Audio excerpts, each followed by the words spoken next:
Hello friends, welcome to study venue. आज मैं आपको क्लास 12 हिस्ट्री का चैप्टर 4 विचारक विश्वास और इमारतें का पार्ट 2 कराने जा रहा हूँ मैं।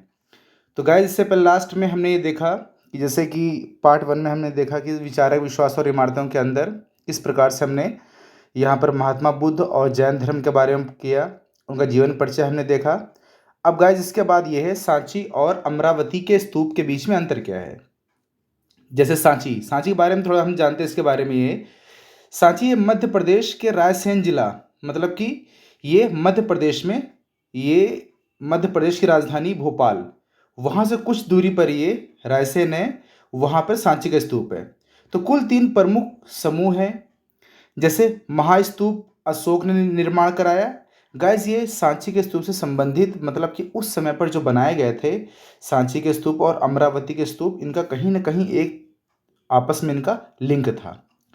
जैसे फर्स्ट इसके अंदर है महास्तूप अशोक ने निर्माण करवाया था, और 10 स्तूप अलग अलग प्रकार के हैं जो बौद्ध भिक्षुओं की स्मृति में बनाया गया था। बौद्ध भिक्षु मतलब जो बौद्ध धर्म को मानने वाले लोग थे। तीसरा स्तूप बुद्ध के शिष्य सारिपुत्र और मोगदलायन की स्मृति में बनाया गया है। कलात्मक रूप से सांची के स्तूप को भव्य बनाया गया है, इसी कारण से आज यह सुरक्षित बचा हुआ है। और इसमें विषय क्या है, ये सांची के स्तूप से जुड़ी जातक कथाओं का उल्लेख किया गया है, और लोक विषयों का भी एक उल्लेख किया गया है, जैसे यक्षवसनी संवाद और पुष्पलताएं, मतलब ये ऐसी कलाकृतियों के बारे में बताया गया है, जैसे झूलती हुई मूर्तियां बनाई गई हैं उसमें। और हीनयान शिल्प, जो सांची का स्तूप हीनयान शिल्प का उदाहरण है। इस पर दो आकृति, इस पर जो बनी आकृति है, 2 आकृति है, जो चक्र है एक, दूसरा है पीपल का वृक्ष। और चक्र धर्म चक्र को ये एक उसका प्रतीक माना जाता है, और पीपल का वृक्ष ज्ञान का प्रतीक माना जाता है। अमरावती अमरावती आंध्र प्रदेश के गुंटूर जिले के कृष्णा घाटी में स्थित है, और इसका संरक्षण इक्ष्वाकु वंश एवं सातवाहन शासकों ने करवाया था। स्थापत्य कला के रूप में अमरावती सांची के स्तूप की तुलना में काफी भिन्न था, जो संगमरमर से बनाया गया था। मतलब अमरावती जो स्तूप है वो संगमरमर का सफेद रंग का बना हुआ है, एवं इसके प्रवेश द्वार चारों तरफ से खुला था। इसमें 5 स्तंभ बनाए गए थे, जिन्हें आयत स्तंभ कहा जाता है। आयताकार में बने हुए थे, इस कारण से इसको आयताकार स्तंभ माना जाता है। इसे विषय इसका ये है कि अमरावती का स्तूप हीनयान और महायान दोनों शाखाओं से संबंधित है। गाइस, ये बात ध्यान रखना कि हीनयान और महायान क्वेश्चन आता है तो आप इसमें क्या लिखोगे, अमरावती के स्तूप से इसका संबंध है, ना कि सांची के स्तूप से संबंध है जो भोपाल में स्थित है। हीनयान और महायान। हीनयान का अर्थ यह है, बौद्ध धर्म के हीनयान पंथ के अनुयायी महात्मा बुद्ध की शिक्षाओं में विश्वास करते थे, और आत्मानुशासन एवं ध्यान के द्वारा पाप मुक्ति मोक्ष में विश्वास करते थे। यह मूर्ति पूजा को नहीं मानते थे, वे प्रतीक चिन्हों की पूजा करते थे, मतलब सिंबल हुआ करते थे जिनकी पूजा वो करते थे।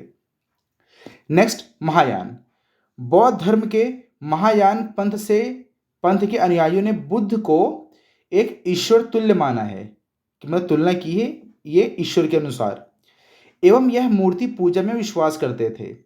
महायान लोग मूर्ति पूजा में विश्वास करते थे, जबकि वो हीनयान में हमने क्या देखा, वो कर्म के ऊपर विश्वास करते थे। और ये दुखों से सरल तरीके से कैसे छुटकारा पाया जा सकता है, अतः प्रार्थना में शक्ति है, और सामूहिक रूप से की गई प्रार्थना से कष्ट दूर हो जाते हैं। सांची का स्तूप वर्तमान में सुरक्षित है, परंतु अमरावती का स्तूप नष्ट हो गया। सांची का स्तूप भारत के सभी स्तूपों में सबसे सुरक्षित स्तूप है, परंतु अमरावती के मात्र कुछ ही अवशेष बचे हैं। यहाँ पे जैसे अमरावती का एक फोटो दिख रहा है, आपको देख सकते हैं इसको आप। सांची के स्तूप के लिए जब 1818 में इसकी खोज हुई तो इसके 3 तोरण द्वार, मतलब एंट्रेंस गेट तथा टीला सुरक्षित था, और इसके रखरखाव के लिए स्थानीय लोगों तथा भोपाल के शाहजहां बेगम एवं उनके उत्तराधिकारियों ने अनुदान दिया, और आज भी ये स्तूप का एक सफल मरम्मत एवं संरक्षण का जीता जागता सबूत है। परंतु अमरावती का महाचैत्य के अवशेष सिर्फ छोटे छोटे टीलों के रूप में शेष हैं, जिसका गौरव अब नष्ट हो चुका अमरावती का। नेक्स्ट गाइस हमारा है वैष्णववाद और शैववाद। वैष्णववाद जैसे नाम से पता लग रहा है, मतलब क्या है, ये भगवान विष्णु की पूजा, और शैववाद का मतलब क्या है, भगवान शिव की पूजा। तो वैष्णववाद यह हिंदू धर्म की वह परंपरा है जो भगवान विष्णु को अपना ईश्वर मानता है। इसमें भगवान विष्णु के अवतारों की कल्पना की जाती है।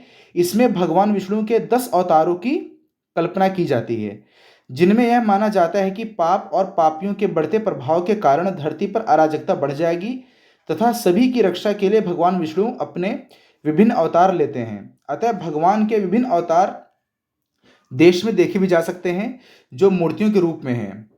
वो जैसे अलवार, जो वैष्णव धर्म का इतिहास मुख्यतः दक्षिण भारत से संबंधित है। दक्षिण भारत में वैष्णव संतों को जिन्हें ख्याति प्राप्त है वो विष्णु के प्रति प्रेम पूर्वक समर्पण को उपदेश तथा सामूहिक गीतों के माध्यम से गायन करते हैं। मतलब गायन के माध्यम से ये अपने प्रभु की एक कामना करते हैं। शैववाद यह हिंदू धर्म की वह परंपरा है जिसमें भगवान शिव की पूजा की जाती है। शिव को उनके प्रतीक शिवलिंग के रूप में बनाया जाता है, परंतु शिव को कई बार मनुष्य आकृति में भी दिखाया जाता है।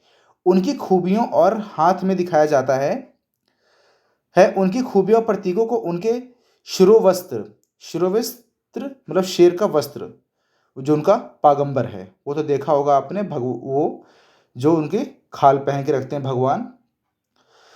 उसके बाद है आभूषण, हथियार और हाथ में धारण किए गए अन्य शुभ अस्त्र और बैठने की शैली से इंगित किया जा सकता है। नेक्स्ट, नैनार। हिंदू धर्म में नैनार भगवान शिव के भक्त संत थे। इनका उद्भव मध्यकाल में मुख्यतः दक्षिण भारत के तमिलनाडु में हुआ और इनकी संख्या 63 थी। इन्होंने शैव सिद्धांतों के प्रसार में महत्वपूर्ण भूमिका निभाई थी और इसके नैनार मुक्तात्मा माने जाते हैं और इनकी मूर्तियां मंदिरों में स्थापित की गई हैं और उनकी पूजा भगवान के समान की जाती है। मंदिरों की स्थापना, पहले के मंदिरों में एक दरवाज़ा होता था और वह चौकोर कमरे की तरह होते थे। ये क्वेश्चन आता है गाइज, ये क्वेश्चन ऐसे भी आ सकता है कि मंदिरों की एक स्थापना का उस समय काल में किस प्रकार से उनकी वास्तुकला हुआ करती थी, ऐसे क्वेश्चंस आपके आ सकते हैं। तो पहले के मंदिरों में एक दरवाज़ा होता था और चौकोर कमरे की तरह होते थे, जिन्हें गर्भगृह मतलब मंदिर के अंदर का वह कमरा जिसमें देवी देवताओं की मूर्ति स्थापित की जाती थी कहा जाता था। धीरे धीरे गर्भगृह के ऊपर एक ऊंचा ढांचा बनाया जाने लगा जिसे शिखर कहा जाता है। जैसे इमेज के अंदर आप देख रहे हैं कि शिखर, जो सबसे ऊंचा शिखर है, ठीक इसके नीचे वो मूर्ति होती है। मंदिरों की दीवारों पर चित्र उत्कीर्ण किए जाते हैं। जैसे आप अगर साउथ के अंदर आप देखोगे तो कई प्रकार के ऐसे मंदिर हैं जहाँ पर ये देवी देवताओं की एक भावभंगिमा रूप एक इमारतों को दर्शाया गया है।